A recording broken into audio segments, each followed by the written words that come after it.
स्वागत है आपके आशीष पड़ता के यूट्यूब मंच पर। दोस्तों, कल शाम हरियाणा के विधानसभा चुनाव संपन्न हो गया। अब हरियाणा के भीतर से हर पॉलिटिकल पार्टी का अपना अपना तंबू उखड़ रहा है। पूरे चुनावी अभियान के दौरान जितने भी पॉलिटिकल पार्टी अपने अपने तंबू जगह जगह पे लगाए थे, सबने अपने अपने तंबू उखाड़ दिए। पत्रकारों ने भी उखाड़ दिया। जम्मू कश्मीर में भी पॉलिटिकल पार्टी से लेकर पत्रकार तक के तंबू उखड़ चुके हैं। तो जिस तरीके से पॉलिटिकल पार्टी और पत्रकारों के तंबू इन दोनों राज्यों से उखड़ चुके हैं, अब अगला रुख महाराष्ट्र का कर लिया गया है। झारखंड का भी कमोबेश किया जा रहा है। स्वाभाविक सी बात है, जब राजनीतिक दल जब रुख उस तरफ के अपना रहे थे, प्रधानमंत्री भी उसी राजनीतिक केस से है, तो उन्होंने भी झारखंड और महाराष्ट्र का रुख किया। हजारीबाग गए थे, झारखंड के अंदर हेमंत सोरेन सरकार पर निशाना साधा प्रधानमंत्री नरेंद्र मोदी। उसके बाद थाने में महाराष्ट्र में नरेंद्र मोदी की सभाएं हैं। लेकिन सवाल है कि महाराष्ट्र पहुंचने के बाद किसी ने कभी सोचा नहीं होगा कि इस देश के प्रधानमंत्री मंच पर बैठा करके अपने ही लोगों को जलील करने का मौका नरेंद्र मोदी नहीं छोड़ेंगे। कभी किसी ने कोई कल्पना नहीं किया होगा कि नरेंद्र मोदी इस तरह के काम करेंगे। क्या आपने कभी ऐसा सोचा होगा? बिल्कुल भी नहीं सोचा होगा। क्या मुख्यमंत्री एकनाथ शिंदे और उप मुख्यमंत्री अजित पवार ने कभी ऐसा सोचा होगा प्रधानमंत्री नरेंद्र मोदी के बारे में? बिल्कुल भी नहीं सोचा होगा। दरअसल तमाम सारी बातें प्रधानमंत्री नरेंद्र मोदी अपने मन से बोले। जब प्रधानमंत्री बोलते हैं तो अक्सर सुनते हैं। उनके इतिहास ज्ञान का कोई बहुत बड़ा कायल नहीं होता है, लेकिन जिस मजबूती के साथ वो गलत बातें बोल जाते हैं, उस कला का लोग कायल जरूर हो जाते हैं। पूरे देश में लोग कहते हैं कि कॉन्फिडेंस और भरोसे के साथ तो प्रधानमंत्री नरेंद्र मोदी तमाम तरह की बातें बोल जाते हैं, जिसका वास्तविकता से कुछ भी लेना देना नहीं होता है। जैसे आपने इतिहास ज्ञान ने आप कभी देखे होंगे कि भगत सिंह को कभी एडवांस जेल पर पहुँचा देते हैं। उनका विज्ञान का ज्ञान भी आपने देख लिया होगा कि रडार को बादलों के अंदर वो छिपा देते हैं प्रधानमंत्री जी। डिजिटल कैमरा, भारत आने के पहले वो डिजिटल कैमरा का प्रयोग भारत के भीतर कर लेते हैं, ईमेल भी भेज देते हैं। खैर, इन तमाम सारी चीज़ों को एक तरफ कीजिए। आज जो महाराष्ट्र के भीतर उन्होंने कुछ कहा, ये सारी बातें क्या सच्चाई के करीब है? अगर ये सच है, अगर इसमें कुछ सच्चाई है, तो क्या बीत रहा होगा उन पे के बगल में मंच में बैठे हुए अजित पवार और एकनाथ शिंदे पे, महाराष्ट्र के सीएम और डिप्टी सीएम के ऊपर। वो दोनों पार्टियां तोड़ करके आए। पार्टी के सिंबल भी अपने पास हैसियत रखे हुए इन दोनों पॉलिटिकल पार्टी के नेताओं की क्या स्थिति हो रही होगी। आखिर अजित पवार तो आजकल एक सीटें जब लोकसभा चुनाव 2024 के भीतर मिली हैं, आपको पता है कि उनकी क्या हालत है। वो बारामती से चुनाव लड़ भी पाएंगे या नहीं लड़ पाएंगे, इस पर संशय है। एकनाथ शिंदे की पार्टी क्या कुछ करेगी महाराष्ट्र के भीतर? एकनाथ शिंदे की पार्टी को विधानसभा के भीतर कितना समर्थन महाराष्ट्र में मिलेगा? और भारतीय जनता पार्टी एनडीए के बैनर तले या फिर महायुति के बैनर तले कितनी सीटें देंगी इन दोनों पार्टियों को महाराष्ट्र के विधानसभा चुनाव में? ये अलग से एक सवाल होता है। लेकिन जहाँ एक तरफ विपक्ष के नेता राहुल गांधी भी महाराष्ट्र के भीतर कल नरेंद्र मोदी भी महाराष्ट्र के भीतर, और दोनों की सभाओं के भीतर अगर नरेंद्र मोदी की सभा के ऊपर अगर थोड़ा गौर फरमाएं, तो फिर आपको दो तीन बातें बहुत साफ होती हैं।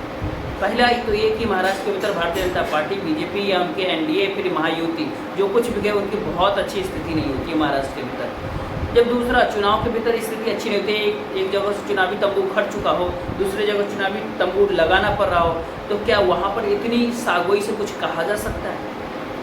उनकी सागोई या फिर उनकी बयान, जनता के बीच दिए गए बयान कैसे लग रहे होंगे अजित पवार और एकनाथ शिंदे को?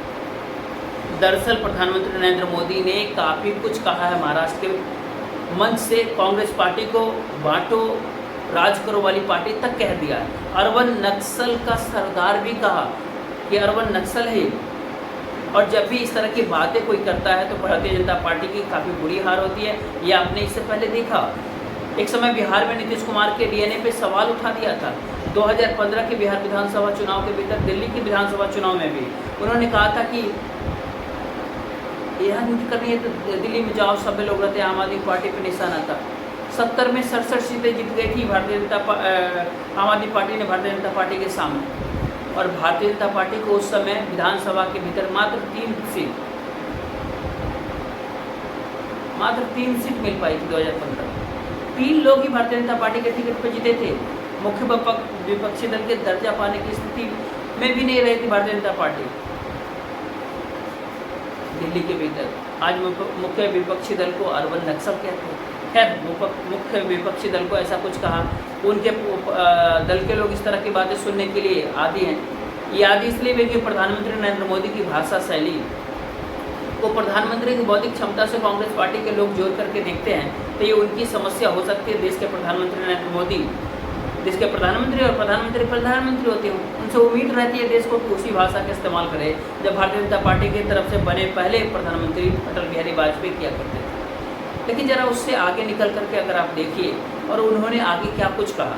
दरअसल प्रधानमंत्री नरेंद्र मोदी ने महाराष्ट्र के मंच से अपने भाषण के दौरान ये कह दिया कि 2.5 वर्षों के दौरान महाविकास आघाड़ी की सरकार यानी उद्धव ठाकरे की सरकार ने महाराष्ट्र के भीतर कुछ भी नहीं किया, 2.5 साल बर्बाद कर दिए महाराष्ट्र के। जब ये बात वो बोल रहे थे तो उद्धव ठाकरे की सरकार में मंत्री रहे 2 लोग उनके बगल में चुपचाप नजरें झुकाए बैठे हुए थे।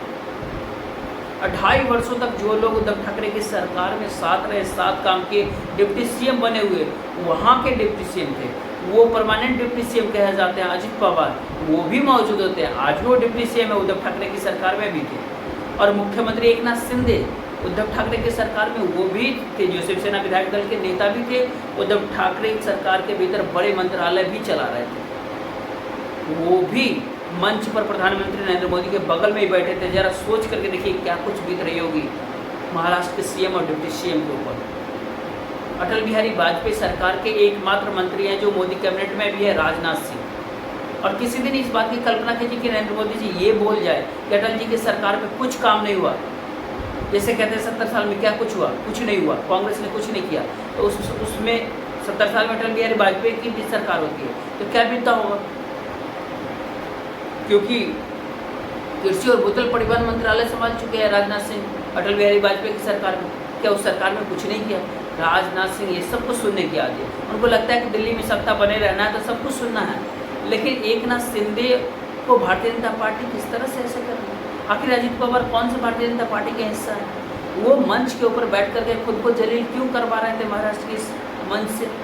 आप इस बात की कल्पना भी नहीं कर सकते कि सरकार का आम हिस्सा जो 2 मंत्री और कुछ दूसरे मंत्री भी जो उस सरकार के भीतर थे वो मंच पर मौजूद होते हैं उस सरकार को जिसमें एकनाथ शिंदे बड़ी भूमिका में थे, अजित पवार बड़ी भूमिका में थे और उनको उसी मंच पे कोसा जा रहा था। और जब इस तरह की कोस रहे थे देश के प्रधानमंत्री नरेंद्र मोदी, तो क्या इस बात का ज्ञान नहीं था इस देश के प्रधानमंत्री नरेंद्र मोदी को कि उस सरकार के 2 लोग उनके साथ बैठे हुए हैं, उनके साथ ही मौजूदा वक्त में सरकार चला रहे हैं? दरअसल लोकतंत्र लोकलाज से चलता है और ऐसा नहीं कि लोकलाज भी इस देश के भीतर एक तरह से खत्म हो गया। प्रधानमंत्री नरेंद्र मोदी ने भाषा और मर्यादा के स्तर पर लोकलाज का ख्याल नहीं रखा तो फिर मंच पर ये सारी चीज़ें सुनते समय निश्चित ही तौर पर अजित पवार ने भी और एकनाथ शिंदे ने भी सर झुका करके कहे और दोनों नेताओं ने इस बात को आत्मसात कर लिया। लेकिन सवाल इससे भी आगे का होता है, क्या जो बात प्रधानमंत्री नरेंद्र मोदी ने महाराष्ट्र के मंच से कहा, क्या उस बात को एकनाथ शिंदे और अजित पवार भूल पाएंगे कि नहीं कुछ नहीं हुआ? जो मंत्रालय वो चला रहे थे उस बात को क्या स्वीकार कर पाएंगे कि उद्धव ठाकरे की सरकार में जिन मंत्रालयों को चला रहे थे 2.5 वर्षों तक, जिन मंत्रालयों का हिस्सा बने रहे थे 2.5 साल तक, जिन मंत्रालयों में एकनाथ शिंदे और उनके साथ आए अजित पवार और तमाम सारे नेताओं जिन मंत्रालयों के ऊपर काबिज थे उस समय 2.5 साल तक, क्या ये केवल वेतन भत्ते लेने का और बंगलों में रहने का काम किया, सुख सुविधाएँ सरकारी होगी और कुछ नहीं किया महाराष्ट्र के भीतर? क्या इस बात को सार्वजनिक तौर पर ऑन कैमरा इस बात को स्वीकार कर पाएंगे? इसे 2-3 बातें साफ होती है, या तो प्रधानमंत्री नरेंद्र मोदी गलत कह गए या फिर मंच पर बैठे हुए एकनाथ शिंदे या फिर अजित पवार इनकी प्रत्युत्तर न देने की ये चुपचाप सत्ता के साथ लोकतंत्र का उपहास कहा जा सकता है। महाराष्ट्र की जनता सब कुछ देख रही है, ये पब्लिक है साहब, ये सब कुछ जानती है कि अंदर क्या कुछ खेल होता है, बाहर क्या होता है। ईडी होता है अंदर और बाहर कौन होता है? बाहर वापस लौटने के लिए जिनके खेमे में वापस लौटने की प्रत्याशा होती है, बहुत सारे लोगों की वापसी की उम्मीद नहीं है क्योंकि उनको दरवाजा नहीं खुला। लेकिन सवाल है कि एकनाथ शिंदे के साथ कौन सी मजबूरी है? उनको भी तो 2.5 साल तक मुख्यमंत्री पद मिला हुआ है। विधानसभा चुनाव पूरे होते होते 2.5 साल उनके भी पूरे हो जाएंगे। आखिर 28-29 महीने उनकी सरकार के भी पूरे हो जाएंगे। क्या इस 28-29 महीने के दौरान इस बात को कह पाएंगे कि उनकी सरकार ने कुछ भी नहीं किया? क्या कांग्रेस पार्टी पर तमाम सारे आरोप भारतीय जनता पार्टी के द्वारा तमाम नेताओं के द्वारा लगाया जाता है? इस सर्वविदित है कि कांग्रेस पार्टी में सोनिया गांधी और मनमोहन सिंह के काल में जो कांग्रेस पार्टी थी उस समय में एक रवायत थी कि पीवी नरसिम्हा राव के कार्यकाल से दूरी बना करके रखते थे। लेकिन क्या कभी मनमोहन सिंह इस बात को कह पाते या फिर कहने की साहस जुटा पाया कि नरसिम्हा राव सरकार जिसमें मनमोहन सिंह की सरकार के तमाम उपलब्धियाँ वो सोनिया गांधी को अप्रोच करने के लिए कभी कुछ कह सकते थे? कि नरसिम्हा राव सरकार ने कुछ नहीं किया था? या कमलनाथ इस बात को कह सकते हैं कि नरसिम्हा राव सरकार कुछ नहीं किया, जो खुद नरसिम्हा राव सरकार के अंदर थे? आज के दौर में जो प्रधानमंत्री नरेंद्र मोदी के द्वारा जो महाराष्ट्र के भीतर जो बात कही गई है, दरअसल नरेंद्र मोदी अपनी जगह पर सही है, तो सबसे बड़ा सवाल मौजूदा वक्त में खुद प्रधानमंत्री नरेंद्र मोदी और उनकी पूरी पार्टी के ऊपर है कि आखिरकार जो लोग 2.5 वर्षों तक सत्ता में रह कर के महाराष्ट्र के भीतर इतने नाकारे थे कि कुछ भी नहीं कर सकते थे, उन नकारों लोगों के साथ क्यों भारतीय जनता पार्टी और नरेंद्र मोदी ने महाराष्ट्र के भीतर सरकार बनाई? उन नकारे लोगों को जो कुछ करने के लायक नहीं थे, तो उनको मुख्यमंत्री और उप मुख्यमंत्री महाराष्ट्र के भीतर क्यों बना दिया? इस बात का जवाब प्रधानमंत्री नरेंद्र मोदी देंगे क्या? नहीं देंगे, स्वाभाविक बात है। उस समय नकारे थे, इस समय आकर के इनको कौन सा बड़ा सा PhD का डिग्री ले लिया, ये सामान्य प्रशासन या बहुत बड़ा कोई अपना शोध पत्र प्रस्तुत कर दिया, जिस वजह से यहाँ पर आते भारतीय जनता पार्टी के साथ NDA के वॉशिंग मशीन में धुलते धुलते उस काबिल बन गए हो। अचानक 1-2 दिन के अंदर गुवाहाटी मॉडल के द्वारा उस सरकार में नकारे थे, इस सरकार में काबिल हो गए। महाराष्ट्र की जनता के सामने असली नकारे वो लोग हैं जो किसी न किसी बहाने मुंबई महानगर पालिका यानी BMC के चुनाव को महाराष्ट्र के भीतर टाल रहे हैं। महाराष्ट्र की राजनीति के नज़रिए से अगर देखें तो असली कहते हैं नकारे व्यक्ति वो होते हैं ना, जो पहले पार्टी बदलते हैं, फिर वह तीसरी मंजिल से छलांग लगाते हैं। और महाराष्ट्र की राजनीति के भीतर असली नकारे वो लोग होते हैं जो 50 खो के एकदम ओके के नैरेटिव, कथित नैरेटिव पे पार्टी बदलते हैं। गुवाहाटी मॉडल के तहत महाराष्ट्र के भीतर सत्ता के खेल खेलने की पूरी कोशिश करते हैं और इसी नकारेपन की वजह से महाराष्ट्र के भीतर सरकार बन जाती है। अब सुप्रीम कोर्ट का भी कीमती वक्त जाया होता है और संविधान पीठ तक बनानी पड़ गई थी सुप्रीम कोर्ट को। तो क्या ऐसे में मौजूदा सरकार ने महाराष्ट्र के भीतर क्या किया 2.5 वर्षों के भीतर? ये सवाल प्रधानमंत्री नरेंद्र मोदी से उद्धव ठाकरे सरकार पे नहीं, बल्कि जिनके साथ सरकार बना और सरकार चला रहे महाराष्ट्र के भीतर, उनके ऊपर सवाल है। यही सबसे बड़ी आज के दौर की सच्चाई है महाराष्ट्र के भीतर, कि महाराष्ट्र के भीतर भारतीय जनता पार्टी को ये बात अब समझ में ही नहीं आ रही कि इस बार करे तो करे क्या। आखिर किस रास्ते के ऊपर भारतीय जनता पार्टी महाराष्ट्र के भीतर राजनीति चला पाए? उद्धव ठाकरे की सरकार ने के भीतर अगर एकनाथ शिंदे ने कुछ नहीं कर पाया, तो सारे लोग तो इस तरफ भरे हुए शिवसेना पे सवाल उठाते हैं। ज़्यादातर लोग शिवसेना के अभी मोदी जी के साथ हैं। NCP पे सवाल उठाए तो जो लोग उस सरकार में थे सभी उनके साथ बैठे हुए हैं।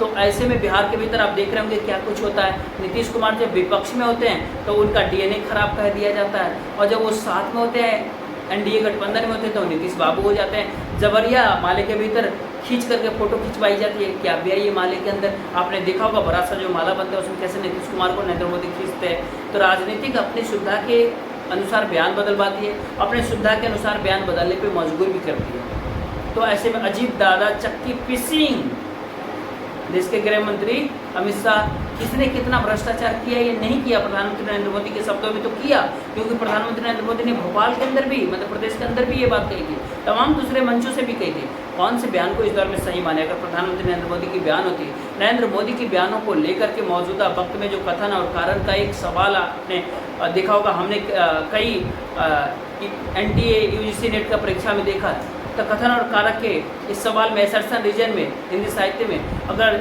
9वीं 10वीं क्लास के स्टूडेंट का परीक्षा के भीतर इस तरह का सवाल कर दिया जाए प्रधानमंत्री नरेंद्र मोदी के बयानों को कोट करके, तो फिर बेचारा वो व्यक्ति, वो स्टूडेंट जो छात्र होगा खुद कंफ्यूज हो जाएगा कि प्रधानमंत्री नरेंद्र मोदी ने जो कुछ कहा उसके पीछे कुछ वैलिड होता है कि नहीं। वो ऑप्शन ए को टिक करे कि एसर्शन सही है, रीजन गलत है, ऑप्शन बी को टिक करे कि एसर्शन सही है, एसर्शन गलत है, रीजन सही है, या फिर दोनों सही है, या दोनों एक दूसरे से मेल ही नहीं खाते। किसको क्लिक किया जाए इस दौर में, किस पर टिक लगा जाए, वो उसी पे उलझ जाएगा, उसका 2-3 घंटे ऐसे ही निकल जाएगा।